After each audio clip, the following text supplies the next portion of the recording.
100 বোমা বানানোর পারিশ্রমিক 40,000 টাকা। নিজেরাই বানাচ্ছে এসব বোমা, ঘরে ঘরে কারিগর। অঞ্চলের এক একটি বাড়ি, জমি, চর, নৌকা যেন বোমার আতুর ঘর। বাদ নেই স্কুলের ক্লাসরুমও। বোমার রসদও তারা বিক্রি করছেন এক পক্ষ আরেক পক্ষের কাছে।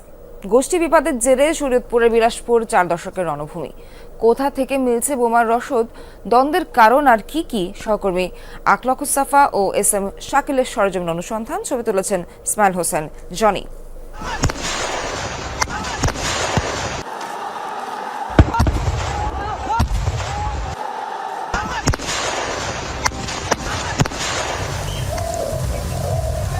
শরীয়তপুরের জাজিরা উপজেলার বিলাসপুর ইউনিয়ন। খোলা ময়দানের মতো এই জমিতেই 5 এপ্রিলের সেই ঘটনা, যার সূত্রপাত গ্রামের বাজারে দাঁড়ানোকে কেন্দ্র করে। একে অপরের উপর বোমা মারছে একই গ্রামের মানুষ। এটা কোনো বিচ্ছিন্ন ঘটনা নয়। বিলাসপুরে আধিপত্যের এই লড়াই চলছে 41 বছর ধরে। শুধু বোমার আঘাতে এ যাবৎ প্রাণ গেছে 8 জনের। গেল বছরের 27 মার্চ এমনই এক সংঘর্ষে বোমার আঘাতে প্রাণ যায় 25 বছর বয়সী সজীবের। মায়ের কান্নায় এখনো ভারী আশপাশ। আমার বাবার পেটের মধ্যে তো 37টা তারকাটা বাইর করছে, আর 11টা তারকাটা আমার বাবার পেটের মধ্যে আছিল। 15 রোজার দিন রাত্রে বম লাগলো, 22 রোজার দিন রাত্রে আমার বাবার দুনিয়ার তো বিদায় হয়ে গেল।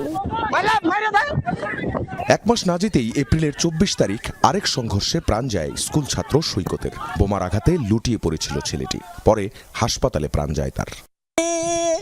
আমার বাবা আমার সারা জীবন কাঁদতে দিয়ে গেছে গো। সৈকত মারা যাওয়ার পরও তার বাড়িতে হয় বোমা হামলা। একটা বোম্বা যাকে ছিন্ন ভিন্ন করে আলাইছে, আমার বইনের রান্না বউ চিক করে দিয়ে গেছে ওই ধারে। ফিরে আবার মনে করে আমার এই ঘরের ভিতরে মারছে, ফিরে আবার এই পিছনে একটা বারান্দা হেনে মারছে। আমি আসলে এখানে খারইয়া। কত মানুষ আছে এরকম? এই যে আপনাদের প্রতিপক্ষের বোমার আঘাতে এ যাবৎ আহত হাজারের উপর। স্থায়ী অঙ্গহানি, বোমায় উড়ে গেছে হাত বা পা, এমন সংখ্যা শতাধিক। আমার হাতটা চলে গেছে, কিন্তু আমার ওখানে আরেকজনের আমি একটা হাত দেখলে আমার খুব কষ্ট হয়। আমার বাচ্চা কাচ্চা নিয়ে খাওয়া দাওয়া করতে, কাম কাজ করতে অনেকটাই কষ্ট হয়। 1-1.5 লোক নিয়ে আসছিল, আসার পরে উনি হাতে বম ছিল, ওই বম মারছে, মারার পরে আমার এই পিছনে লাগছে। লাগার পরে আমি পড়ে গেছি, পড়ে যাওয়ার পরে এলোপাথারি বম মারছে। পরে আমি ওই পড়া অবস্থা হাত দিয়ে ফিরেছি, হাতে আমার বমলে হাত উড়ে গেছে সাথে সাথে। প্রশ্নটা হলো, তারা কেন নিজেরাই নিজেদের মারছেন? অনুসন্ধানে যমুনা নিউজ। উঠে আসে দুজনের নাম। এলাকায় দুজনই পরিচিত, বোমা কুদ্দুস আর বোমা জলিল নামে। কুদ্দুস বিলাসপুর ইউনিয়নের চেয়ারম্যান ও উপজেলা আওয়ামী লীগের সহসভাপতি। নিজের একচ্ছত্র আধিপত্য নিশ্চিত করতে 2001 সালে প্রথম বোমাবাজির শুরু তার হাত ধরেই। এলাকায় গড়ে ওঠা চরের জমি দখল নেয়া, পদ্মা নদীর নৌপথ, বালু তোলা আর মাছ শিকার নিয়ন্ত্রণ ছিল তার একার হাতে। একই ইস্যুতে তার প্রতিদ্বন্দ্বী হয়ে ওঠে এলাকার স্বেচ্ছাসেবক লীগ নেতা জলিল মাতবর। কুদ্দুসের বিরুদ্ধে নির্বাচনও করেছিলেন তিনি। বছরের পর বছর ধরে চলা তাদের এই যুদ্ধের অন্যতম হাতিয়ার হয়ে ওঠে হাতবোমা। সবশেষ পরিস্থিতিটা এমন যে কুদ্দুসের কাছ থেকেই বোমা কিনে তার সাথে যুদ্ধে নামে জলিলের সমর্থকরা। আপনি আমার মারবেন, আপনার মার ফিরে যদি আমারও তো একটা কিছু করতে হবে, ওই ক্ষেত্রে আমাদেরও মনে করেন ওদের থেকে সংগ্রহ করতে হয়। যেই ছোট ছোট পোলাপানের দরকার আপনার এই যে খাতা কলম নিয়ে পড়াশোনার, তারা এখন এই বমের বালতি নিয়ে করতেছে। 24 বছরে অন্তত 60 বার এমন সংঘর্ষে জড়ায় দুপক্ষ। একটানা 16 দিনও চলেছে এই বোমা নিক্ষেপ। 37 বছর বয়সে এই প্রথম দেখলাম মারামারি। এই বিলাসপুরে মারামারি একটা মারামারিতে থামছে, ওই যে 5 এপ্রিল যেটা হইল। হ্যাঁ, পিছনে দেখছি একটা না 9 মাস 7 মাস 8 মাস মারামারি হয়েছে। কুদ্দুস আর জলিলের অপরাধের আমলনামা অনেক বিশাল। কুদ্দুসের বিরুদ্ধে 47টি মামলা, যার 27টি বোমা মেরে মানুষ হত্যা আর হত্যা চেষ্টার। জলিলের বিরুদ্ধে মামলা 50, যার 33টি বোমার। দ্বন্দ্বের শুরুটা মূলত 1984 সাল থেকে ইউনিয়ন পরিষদ নির্বাচনের প্রার্থিতার জায়গা থেকে। 2001 সালে যা হাত বদল হয়ে আসে কুদ্দুস ব্যাপারীর হাতে। তারা নিজেরাই বোমা বানান এবং নিজেরা নিজেদের উপর তা মারেন। মেরে এলাকায় এক ত্রাসের রাজত্ব কায়েম করেছেন এই কুদ্দুস ব্যাপারী আর জলিল মাতবর। পুরোটা সময় তাদেরকে শেল্টার দিয়ে এসেছেন এলাকার দুজন সাবেক সংসদ সদস্য।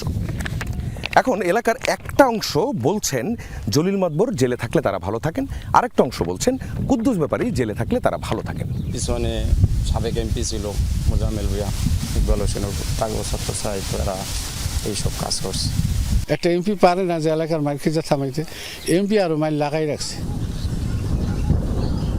কুদ্দুস ব্যাপারী আর জলিল মাতবর দুজনই এখন জেলে। শুনবো জাজিরা থানার ওসির কথা। মূল অপরাধী তারা তো পলিটিক্যাল গভর্নমেন্টের সাথে কোনো জড়িত, তারা তো পদ হোল্ড করে, তারা ওই সময়ে তারা ক্ষমতার অপব্যবহার করেছে। এ বোমা বানায় কারা? উত্তর, দুপক্ষের প্রায় সবাই। ঘরে ঘরে জানা বোমা বানানোর কৌশল। বহু অনুরোধ করে একজনকে রাজি করাই আমরা, তিনি বানিয়ে দেখান।